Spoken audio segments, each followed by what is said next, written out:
Hi lads, I'm going to quickly explain to you... Thanks, James. Sorry lads, my wife's just mocking me. I'm going to quickly explain to you spit formation.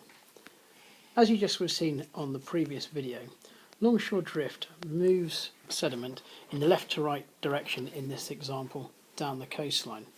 And what happens is where you have a change in the coastline as you've got here, it means that we end up with an area which is much more sheltered behind it. If it's more sheltered here in this area, then the waves will lose their energy, and if they lose their energy, then deposition will occur. So waves brought its material down by a longshore drift, in and out it goes, and as it's got here it will have lost a lot of energy, so deposition is what has occurred here.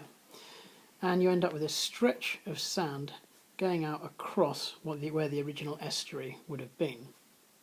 You'll also notice that it's got these hooks at various intervals, and this is due to occasionally wind blowing in the opposite direction, and that has ended up generating these hooked ends.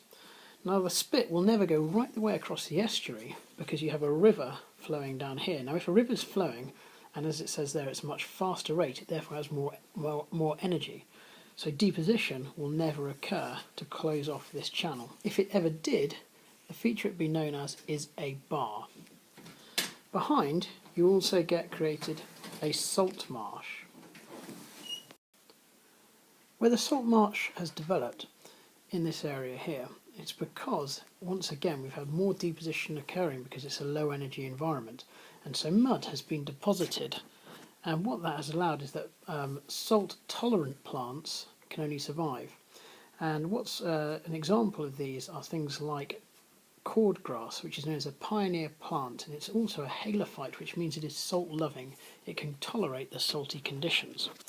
And as it is situated in the salt marsh, more and more mud gets deposited around it, and this therefore raises the level of the salt marsh. And so if it's higher above the sea level, you're going to end up with less salt there because water will fall on the mud, washing a lot of that salt away. So after a great deal of time, less tolerant plants can then move in to where the cordgrass has set up a decent environment. As time passes and it becomes less and less salty, plants such as sea lavender and sea asters will appear, and then eventually you'll end up with oaks and shrubs in the area. This process of moving from pioneer plants right the way through to your oaks and shrubs and marsh uplands is known as vegetation succession, and that's what occurs at a salt marsh. Another good example of a salt marsh is Keyhaven Marshes in Hampshire. One of the important things to remember with salt marshes is that they can support a huge amount of wildlife, and is very rich and has a very rich biodiversity. And that is pretty much it for salt marshes and spit formation.